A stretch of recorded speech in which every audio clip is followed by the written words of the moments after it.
మహిమ ప్రభుకు చెల్లును గాక. సమస్త మహిమ దేవునికి చెల్లును గాక.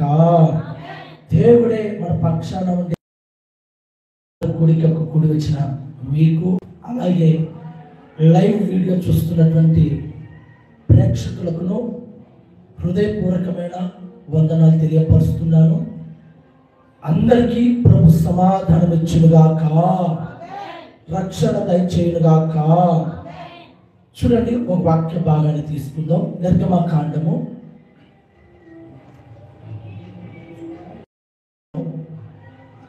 33వ అధ్యాయము 14వ వచనం, పేజ్ నంబర్ 73 పేజ్ నంబర్ తీయండి. నిర్గమకాండము అధ్యాయము 14వ వచనం. అందుకు ఆయన నా సన్నిధి నీకు తోడుగా వచ్చును. అందుకు ఆయన నా సన్నిధి నీకు తోడుగా వచ్చును. ఈ మాట ఎవరితో చెబుతున్నారంటే, వదిలేసి ఎవరితో చెప్తున్నారంటే, సాక్షాత్తు దేవాది దేవుడైనటువంటి దేవుడు సేవకుడైనటువంటి మోసతో పలుకుతున్నటువంటి మాట. అందుకు ఆయన నా సన్నిధి నీకు తోడుగా వస్తుంది. ఆ పైవచనం కాస్త గమనించగలిగినట్లయితే 12వ వచనం కూడా ఒకసారి చదవక, మోషే యెహోవాతో ఇట్లా నేను చూడుము, ఈ ప్రజలను తోడుకొని పో. నీవు నాతో చెప్పుచున్నావే కానీ నాతో ఎవరిని పంపుతావు అది నాకు తెలపలేదు. నీవు నేను నీ పేరు బట్టి నిన్ను ఎరిగి ఉన్నానని, నా కటాక్షం నీకు కలిగినదని చెప్పితివి కదా. కాబట్టి నీ కటాక్షము నా ఎడల కలిగిన ఎడల, నీ కటాక్షము నా ఎడల కలుగునట్లు దయచేసి నీ మార్గము నాకు తెలుపుము. అప్పుడు నిన్ను తెలుసుకుందును. చింతగించుము. ఇక్కడ చేయాలి, చింతగించుము. ఈ జనము నీ ప్రజలే కదా. ఈ జనము నీ చేతులతో సృష్టించినటువంటి నీ ప్రజలే కదా. మరి ఈ ప్రజలు ఐగుప్తు దేశంలో నరకం అనుభవిస్తున్నారు, ఐగుప్తు దేశంలో బాధపడుతున్నారు, ఈ ఐగుప్తు దేశంలో నరక యాతన అనుభవిస్తున్నారని చెప్పి నన్ను పిలిచి ఈ ప్రజలను అక్కడి నుండి విడిపించి పాలు తేనెలు ప్రవహించే దేశానికి చేస్తానని చెప్పావు కదా. మరి ఏంటి ఈ మధ్యలోకి తీసుకువచ్చి ఇక్కడ వదిలిపెడతానంటున్నావు అని ప్రశ్న వేస్తున్నాడండి. ప్రశ్న వేస్తున్నాడు. ఈ ప్రజలు నీ ప్రజలే కదా, నువ్వే కదా పిలిచింది, నువ్వే కదా కోరుకొని వచ్చింది. ఇప్పుడేంటి ఈ ప్రజలను ఈ అరణ్యంలో విడిచిపెట్టి పోదామా? ఈ ప్రజలను ఇక్కడే వదిలేసి వెళ్దామా? ఇక్కడ గమనించవలసిన మాట ఏంటంటే, సేవకునికి ఈ ప్రజలంటే ఎంత ప్రేమ. సేవకునికి ఈ ప్రజలంటే, ఈ జనం అంటే ఎంత ప్రేమ తెలుసా? దేవునికి కూడా విసుకొచ్చేసి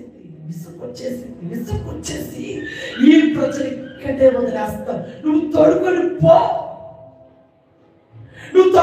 పో అని సేవకునికే చెప్పేస్తున్నాడు. అంత విసుగు తెప్పించారు దేవునికి, అంత విసుగు తెప్పించారు దేవునికి, అంత బాధ పెట్టారు దేవునికి, అంత ఏడిపించారు దేవుని, అంత విసుగు చెందేటట్టుగా దేవునికి ఎంత ఏడ్పించారో, ఎంత బాధ పెట్టారో ఒక్కసారి ఆలోచించండి. ఒక్కసారి ఈరోజు ఆ ప్లేస్లో నేను పెట్టేస్తున్నాను. నువ్వు కూడా ఎన్నోసార్లు దేవుని విసిగించలేవా? ఎన్నోసార్లు దేవుని నువ్వు బాధ పెట్టలేదా? ఎన్నోసార్లు నీవు నీ శాస్త్ర చేత, పాపము చేత, నీ వక్ర బుద్ధి చేత ప్రభుని ఎన్నిసార్లు బాధ పెట్టలేవు? చెబుతున్నాను వినండి.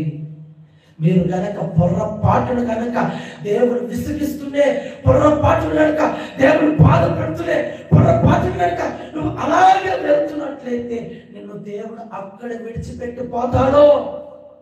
తర్వాత నీ స్థితి ఏంటో ఒక్కసారి గమనించు. నీ పరిస్థితి ఏంటో ఒక్కసారి గమనించు. నీ స్థితిగతులు ఏమైపోతాయో ఒక్కసారి గమనించు. మోషే అడుగుకుంటున్నాడండి.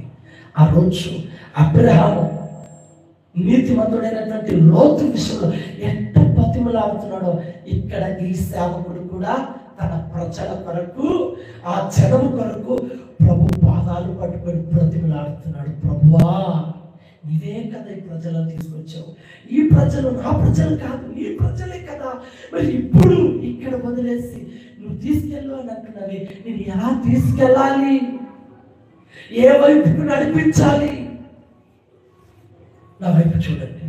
వాస్తవముగా 2015వ సంవత్సరం అంతకుముందు దేవునికి మాట ఇవ్వడం, పాపము చేయడం, ఇలాగే ఉగ్రతపూర్వమైనటువంటి వాక్యం, మనసుకు తగినటువంటి వాక్యం, అర్థమైనటువంటి వాక్యం వచ్చినప్పుడు నిరూపకాలించి చేతులు జోడించి చేతులెత్తి, ప్రభువా ఇప్పుడు నీ మాటకు కట్టుబడి జీవిస్తాను, సేవకుడు చెప్పిన వాక్యానికి లోపడతానని పలుమార్లు దేవుని సన్నిధిలో ప్రమాణం చేయడం, తీర్మానించుకోవడం, ఆ తీర్మానం 2 రోజుల ప్రకారం నడుచుకోవడం, 3వ రోజు మరుసటి వారము మరలా పాపము, లోకము వెళ్ళాడు. అలా వెళ్ళేవాడిని చేసేవాడి. అలా వెళుతూ చేస్తున్నాడు. దేవుడు చూస్తున్నాడు. ఇంచుమించి 7 చావులు తప్పించాడండి. 7 చావులు, 7 మరణాలు భయంకరమైనవి. 7వ మరణము రోజు ఏం జరిగిందంటే భయంకరమైన యాక్సిడెంట్. ఈ చేత అబ్బాయి ఆ పనులోనే చూడండి పళ్ళు ఇరిగిపోయాయి. నాకేమో ఇక్కడ చిన్న ఘాటు మాత్రమే, అసలు బ్రతికేవానే కాదు, నేను చనిపోవాల్సిన వ్యక్తిని, బ్రతికుండేవాడు కాదు, చనిపోవాల్సినటువంటి వ్యక్తినైనటువంటి నన్ను ఆ రోజు నా కళ్ళు తెరిపించాడు. ఆ సమయాన నన్ను బ్రతికించాడు. అప్పుడు నేను తీర్మానం కఠినంగా తీసేసుకున్నాను.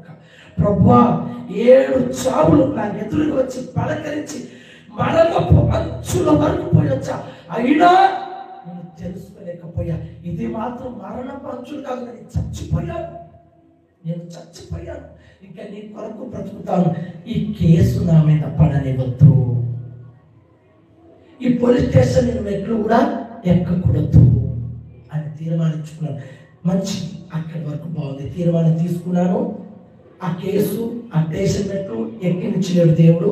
అది సామరస్యంగానే, సమాధానకరంగానే మాట్లాడుకొని ఆ పంచాయతీ ఏమి లేకుండా పక్కకు తీసుకొచ్చాడు దేవుడు.